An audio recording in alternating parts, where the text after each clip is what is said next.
There's something most women won't admit out loud, and it's struggling with creating wealth. The fear, the guilt, the secret belief that maybe you might not be able to have it. Today, I am exposing that lie. And in this video, I will walk you through why so many women, especially Christian women, struggle with creating wealth and how to break the cycle for good. Hello, my intentional tribers. I hope you know wealth is not just what you have, it's what you are assigned to build. And I'm going to help you build it intentionally. So the first thing we're going to be looking at in this video is the root cause of struggle. What actually keeps us stuck? I've come to realize that most women are not just battling finances, they are battling deep inherited beliefs about wealth. And some came from religion, some came from culture, some came from family, some came from education, some came from trauma, and some came from association. But here is one thing I've come to know as a believer.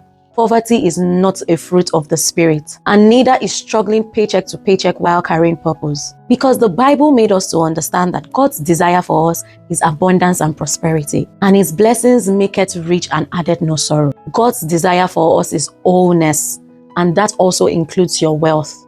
And don't let anyone talk you out of desiring wealth, because that's God's desire for you. And that desire you have is God-given. I will keep telling you, that desire you have is God-given. And He gave you to stretch you, He gave you to grow you, and not to burden you. I'm going to be sharing with you 5 mindset shifts to break the cycle of struggle forever. The first mindset shift that you need to have is, wealth is not worldly, it is spiritual. And I'm going to say this plainly. Wealth is not evil and poverty is not piety. Because some people now think being wealthy makes you evil. So they avoid trying to create wealth for themselves because they don't want to appear as an evil person. They avoid trying to get wealthy because they don't want to be an evil person. So you hear some people say, oh, I don't want to have too much money because these rich people are, these wealthy people are. You know, there's a label with being rich. There's a label with being wealthy, which is very, very wrong. And all I can gather is the knowledge we have about money is skewed. Money is just a tool, and God is not against you having money. So the Bible verse that most people misinterpret and say, oh, money is the root of all evil, that is not the complete verse. The complete verse is the love of money is the root of all evil. And what it means is your heart towards money. So money in itself is not the problem. It is the heart you have towards money. So what that verse is trying to teach us is not to love money more than our soul. It's not to love money even more than God. It's not to tell you that you can't serve God and serve money. Why should you even serve money in the first place? Because how can you serve a servant? How can you serve a tool? Do you serve your car? Do you serve your refrigerators? Do you serve your TVs? Do you serve your phone? So that's just the same way money is. It's not something that, you should place above anything. It's just a tool. So when people say you can't serve God and serve money at the same time, I find it so absurd. Like, why would you even put money beside God? Why would you even place money beside God? Because they are like, they don't even match. Like, they don't match up. Why should you even serve money? Money is supposed to flow through you. You are supposed to use money for what it is, and it is a tool. You send it on errand. How I know many people don't have a good knowledge of money is the fact that they work for money. The moment you find yourself working for money to save in the bank or working for money to keep somewhere, then you've been scammed. Because you are not supposed to work for money. Money is supposed to work for you. But because we don't have the right knowledge on how money works, everybody just thinks, oh, I have to go and work for money. I have to go and work for my money. Oh, I worked so hard for my money. And I get it. These things are very hard for us to unlearn. But the earlier, the better. The mindset people have around money is just so unhealthy. Many people can't even let go of money. Like, they don't let money flow through them.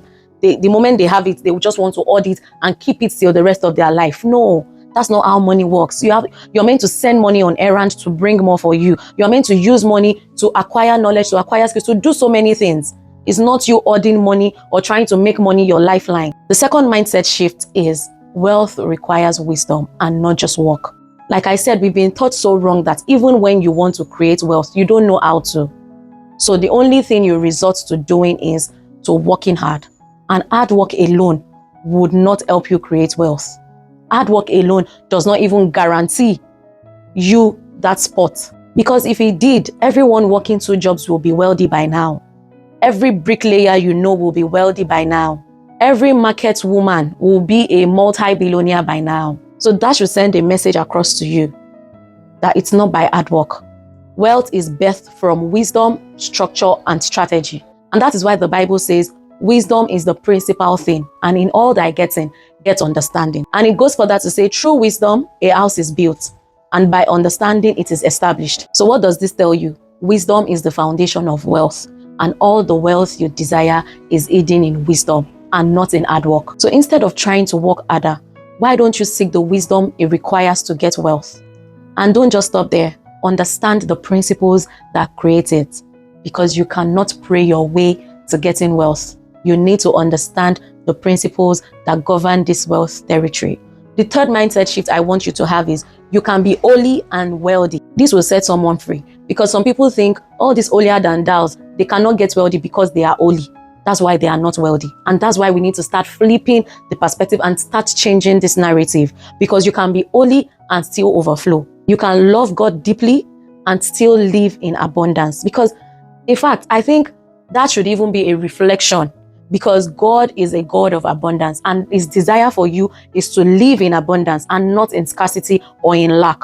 So don't think poverty equals humility, because some people think, oh, God created some people to be poor and some people to be rich. So if God has created me to be poor, then I think I will just remain poor.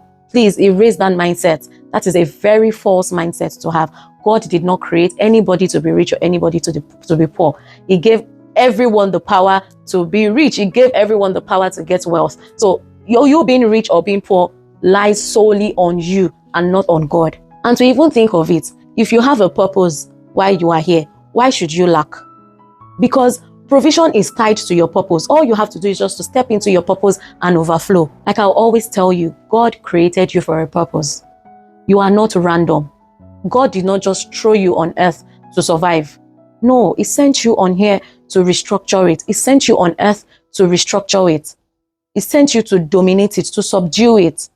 So don't live on earth like you're just here to barely make it. Like I would always tell you people, restructure your mindset, like reframe your mindset to think like I was sent on earth to restructure it and not to just survive it or to just barely make it. Like some people, that's just some people's goal in life. Let me just make it. I cannot even wait to make it. That is not a good thing to work towards or a good goal to work towards.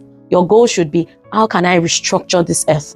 What can I do to make a difference on earth? And that is why God tied your wealth to your purpose. And guess what? When you steward wealth well, you reflect God's nature as the provider, as the multiplier, as the giver. So the fourth mindset shift you should have is, wealth must be assigned to a purpose. Don't just desire wealth because you want to use it to flex, or you want to use it to compete, or you want to use it to show people that you have arrived, or you want to use it to prove a point to someone that does not even care. I want you to desire wealth so that you can use it to fund vision. Desire wealth to establish God's kingdom on earth. Desire wealth to build systems and create impact. Don't desire wealth for the applause.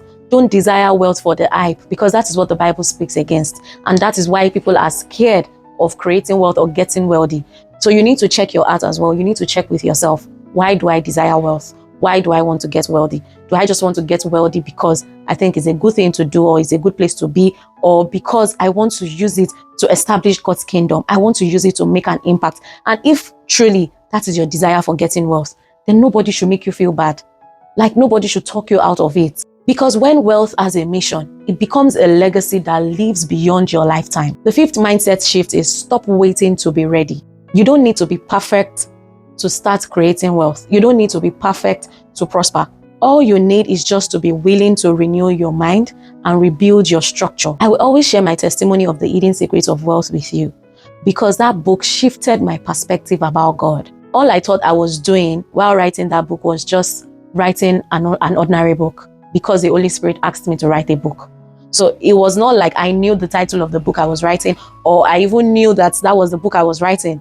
In my mind, I just thought I was writing a book because the Holy Spirit asked me to write a book. But from what I thought was an ordinary book, turned out to be a divine blueprint on how to create wealth. And there's no way you will read that book that your perspective will not change. I don't mean for you to read it to entertain yourself, because that's how some people read books. They just read it for entertainment and not for transformation. I mean, read to understand that book, and let's see how you will not create your own economy from that book. It's almost impossible. And this is not me trying to cajole you or patronize you into buying the book. It's just me telling you about the transformation that is in that book. So let me know which mindset shift hit you the hardest today. Save this video if you found it helpful. Share with another intentional soul that is yearning for change. Subscribe because there is a whole generation of women God is calling into wealth. And I'm here to help you rise with purpose, strategy, and structure intentionally. And don't forget to always stay intentional with your actions. And I'll see you in the next video.